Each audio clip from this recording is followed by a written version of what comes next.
Hello and welcome to video number 12 of how to make POS system. So अगर आपने पहली 11 videos नहीं देखी तो आप ज़रूर देखें ताकि आपको आइडिया हो कि हम क्या बना रहे हैं। लिंक्स मैंने पूरे डिस्क्रिप्शन में दिए हुए हैं और आप देख सकते हैं वो वीडियोस। अगर आप मेरे चैनल पे न्यू हैं तो वेलकम टू लूप लर्निंग्स, और अगर आप मेरे चैनल के रेगुलर विजिटर हैं तो वेलकम बैक। अगर आपने सब्सक्राइब अभी तक नहीं किया तो अजीब सी बात है भाई, क्यों नहीं किया?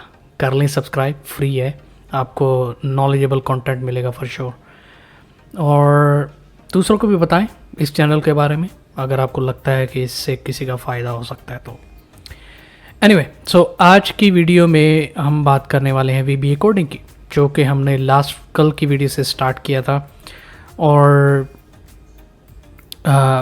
हमने जो पिछली वीडियो में VBA कोडिंग की थी वो दो फॉर्म्स की थी, कैटेगरीज फॉर्म की, ठीक है, और एम्प्लॉयज़ फॉर्म की।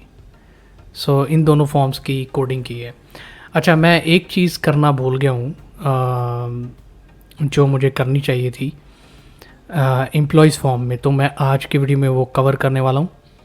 तो हमने एम्प्लॉयज़ फॉर्म की कोडिंग की है और इसमें एक ऑपरेशन होता है अपडेट। फर्स्ट करें सैलरी अपडेट हुई है, डेजिग्नेशन अपडेट हुआ है, ठीक है, इस तरह, या एड्रेस या फ़ोन नंबर अपडेट हुआ है। तो इस तरह की अपडेट करने के लिए आपके पास दो तरीके हैं। या तो आप एक अपडेट का सेपरेट बटन बना लें, और एक दूसरा तरीका जो कि मैं नॉर्मली इस्तेमाल करता हूँ वो ये है, सेव बटन को ही हम अपडेट के लिए इस्तेमाल कर सकते हैं। लेकिन उसके लिए कोड ब्लॉक लिखना पड़ेगा, क्योंकि अगर मैं अभी सेव बटन पे क्लिक करूँगा तो आप देखिएगा कि ये जो स्टेटस है और स्टेटस डेट है और टाइम है ये अपडेट हो जाएगा, मतलब उसके हिसाब से। हालांकि ये अपडेट नहीं होना चाहिए, सिर्फ जो चेंजेस इन फील्ड्स में होंगी वही अपडेट होनी चाहिए। सो फॉर एग्ज़ाम्पल मैं अभी क्लिक करता हूँ यहाँ पे, तो देखें ये इनएक्टिव था, उसको एक्टिव कर दिया उसने, और स्टेटस डेट और टाइम अभी का शो कर रहा है। सो ये थोड़ा सा प्रॉब्लम है, इसको करेक्ट करते हैं। तो चलते हैं इस बटन के कोड के पीछे, और यहाँ पे हमें एक लाइन ऑफ कोड लिखना पड़ेगा। एक लाइन नहीं कह रहा, एक block of code. If me dot status dot value greater than 0, then इसको हम ऊपर कर लेते हैं, इसको else if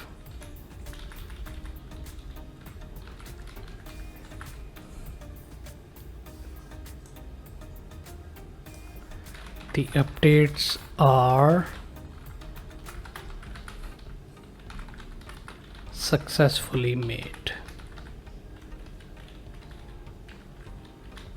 Okay, that is it. ये एक कोड ब्लॉक हमने डालना था जो मैं लास्ट वीडियो में डालना भूल गया। सो इसलिए मैंने सोचा कि आज की कोडिंग शुरू करने से पहले ये मैं आपको इसकी डेमोस्ट्रेशन दे देता हूँ।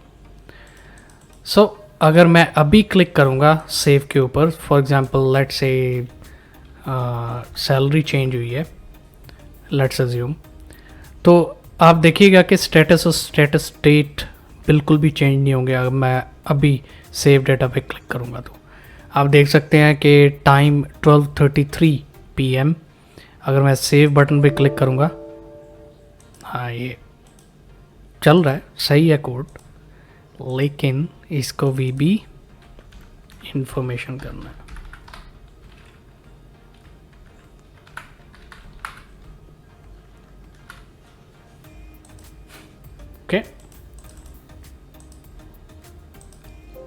Okay, the updates are successfully made, लेकिन स्टेटस और टाइम चेंज नहीं हुआ। तो ये मैं कोड शो करना चाहता था और ये ज़रूरी भी है इसको करने के लिए, ठीक है। चलें, आज हम कोडिंग करेंगे एक्सपेंस फॉर्म के पीछे। है तो छोटा सा फॉर्म है, लेकिन इसके लिए कोडिंग काफ़ी ज़रूरी काफ़ी ज़्यादा टाइम लेगी, तो एक ही फॉर्म आज की वीडियो में मैं कवर कर पाऊँगा। डिज़ाइन व्यू में जाते हैं, सेव बटन है और पे एक्सपेंस, दो बटन्स हैं। ये फॉर्म सबसे पहले मैं बताता चलूँ क्यों इस्तेमाल होगा, कब इस्तेमाल होगा। ऑफ कोर्स आपकी ग्रोसरी शॉप है, आपने अपने सप्लाई से चीज़ें लेनी है, करेक्ट। टेलीफोन बिल्स होते हैं, दूसरे भी एक्सपेंस टाइप्स होते हैं, और इधर बहुत सारे एक्सपेंस टाइप मैंने ड्रॉप डाउन में लिख रखे हैं, सही है। बिल्स होते हैं, फिर व्हाट्सोएवर, बहुत सारे ड्यूज़ होते हैं।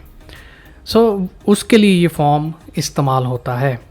अब इस फॉर्म में दो बटन हैं, सेव और पे एक्सपेंस। तो इसका मतलब है कि दोनों बटन के पीछे हमें कोडिंग करनी पड़ेगी।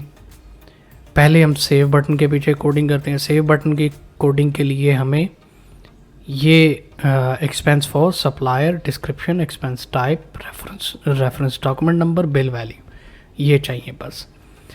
पे एक्सपेंस बटन के पीछे हम कोडिंग करेंगे किसके लिए, amount paid, payment mode, payment reference document number, paid on, इसके लिए। ओके, तो चले अब हम कोडिंग करते हैं, VBA में चलते हैं, और लॉजिक ये लगानी है कि अगर तो ये फुली पेड है, एक्सपेंस फुली पेड है, मतलब पेमेंट हो चुकी है, फुली पेड, तो फिर तो बिल्कुल भी कोई चेंजेस नहीं होनी चाहिए ना, सेव, क्लिक, कुछ भी नहीं होना चाहिए, क्योंकि ये एक्सपेंस फुली पेड है। कोई अपडेट नहीं होनी चाहिए, कोई एडिशन, कोई डिलीशन नहीं होनी चाहिए। और अगर उसके बाद, उस लॉजिक के बाद हमें ये सारी लॉजिक्स देखनी है बाकी फील्ड्स को। तो चलते हैं code builder, on error, resume next. याद रखें ये आपका एरर हैंडलिंग बहुत ज़रूरी है, एरर हैंडलिंग। और यहाँ पे हम कोड लगाते हैं, if me dot status dot value is equal to fully paid, ठीक है ना। Then to cmd dot beep message box, no action has been taken as the invoice or the expense is fully paid, right, comma, may be critical information, else if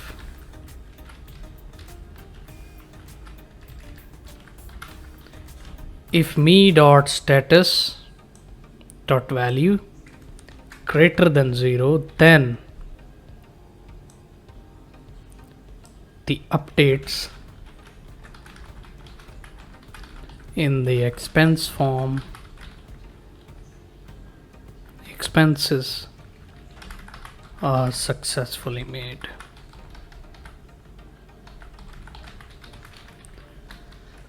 right, ये logic हो गई। अब हम चलते हैं one by one, इनको ये fields को चेक करेंगे। अगर ये खाली हैं तो एरर मैसेज दे, अगर खाली नहीं है तो डेटा सेव करें। तो चले एक्सपेंस फॉर सबसे पहले चेक करते हैं।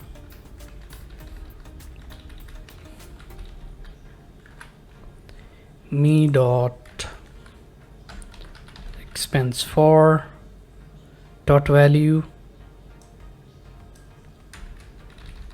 if is null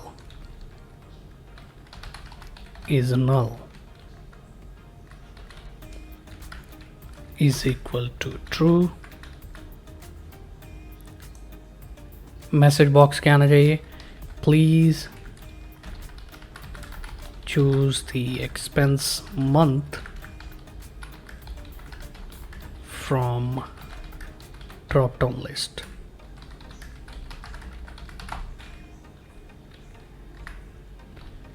me dot expense for dot set focus,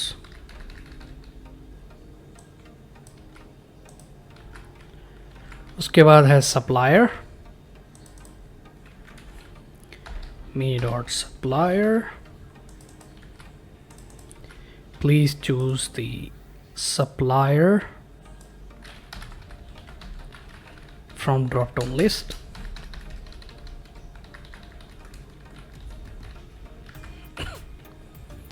description के उसके डिस्क्रिप्शन दे दो भाई, क्या आप परचेज कर रहे हो थोड़ा सा बता दें, वो भी ज़रूरी है। Description, please provide the description of expense. Okay, description के बाद एक्सपेंस टाइप चूज़ करो, उसको चेक करना है। Expense type,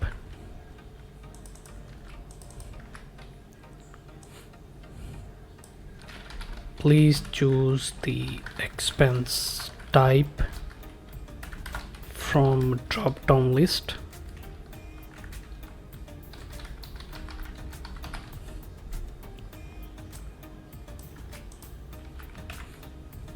reference document number, अब जिससे भी आप कोई भी परचेज करेंगे या कोई चीज़ परचेज करेंगे या कोई इंटरनेट का बिल है या फ़ोन का बिल है, हर कोई आपको अपनी इनवॉइस भी देगा, ठीक है। सो वो इनवॉइस का रेफरेंस यहाँ पे मेंशन करना ज़रूरी है।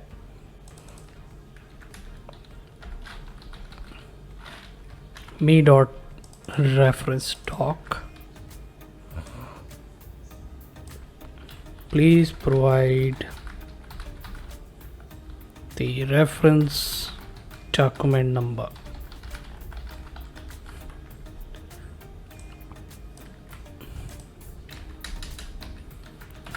ओके, नेक्स्ट है bill value. Of course bill value भी एंटर करना ज़रूरी है, जो इनवॉइस आपको मिली है।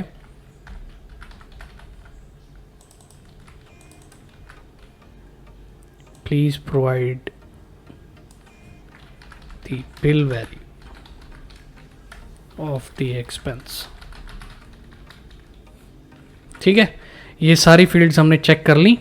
अगर ये खाली नहीं है तो देन प्रोसीड और सेव कर दो इन्फॉर्मेशन। सो सेव करने के लिए एक created on, date and time चाहिए, स्टेटस चाहिए, स्टेटस डेट चाहिए, पेमेंट ड्यू डेट चाहिए। अब payment due date automatically calculate होनी चाहिए। अब वो कैसे होगी, देखिए सप्लायर में अगर हम टेबल में जाते हैं सप्लायर के, यहाँ पे आप देखें क्रेडिट डेज लिखा हुआ है, करेक्ट। सो अगर क्रेडिट डेज 0 है, क्रेडिट डेज सबसे पहले बताता हूँ मैं आपको, अगर आपको आइडिया नहीं है तो। फर्स्ट करिए आपका कोई सप्लायर है, ठीक है, जो आपको चीज़ें देता है जो भी आपको चाहिए होती हैं, तो वो आपको कहता है कि यार आप 15 दिन के अंदर अंदर from the date of purchase, आप 15 दिन के अंदर अंदर हमें पैसे आप दे दो। तो यहाँ पे क्रेडिट डेज 15 हो जाएंगे, करेक्ट। सो मतलब आज की अगर परचेज़ है, आज अगर आप ये क्रिएट कर रहे हो तो आज की डेट से 15 दिन ऐड करके यहाँ पे payment due date automatically calculate हो जानी चाहिए। अब ये इन्फॉर्मेशन हम ऑटोमेटिकली कैसे लेके आएंगे, इस ड्रॉप डाउन मेन्यू से। अब मैं यहाँ पे जाता हूँ, एलिप्सिस पे जाते हैं और ये क्रेडिट डेज सप्लायर टेबल से हम फैच कर रहे हैं क्रेडिट डेज। ये तीसरा कॉलम है 0, 1, 2 और यहाँ पे आके हम इसको कॉलम काउंट 3 कर देंगे और 0 इसकी, क्योंकि हम ये शो नहीं करना चाहते, बस इसमें ऐड करना चाहते हैं हम। सो पेमेंट ड्यू डेट का भी इसमें रेफरेंस होगा, ठीक है। Else me dot created on dot value is equal to now me dot status dot value is equal to new expense me dot status date dot value is equal to now me dot, अब ये इसकी coding करने लगा हूँ, आप देखिएगा। Me dot payment due date dot value is equal to ये इसके रेफरेंस के साथ me dot supplier dot column, तो तीसरे कॉलम में जो भी वैल्यू है उसको ऐड कर दो आज की डेट के साथ, तो वो आंसर आ जाएगा आपका। ठीक है, अभी शायद आपको ये समझ ना आए, लेकिन जब मैं आपको ये डेटा सेव करके दिखाऊंगा तो डेफिनेटली आपको समझ आएगा। ठीक है, और वो आज नहीं हो पाएगा क्योंकि हमें सप्लायर क्रिएट करना है पहले, तो फिर ही हो पाएगा वो। एनीवे उसके बाद बस यही है, 2cmd से dot save 2cmd dot beep message box the expense has been created successfully. Okay, VB information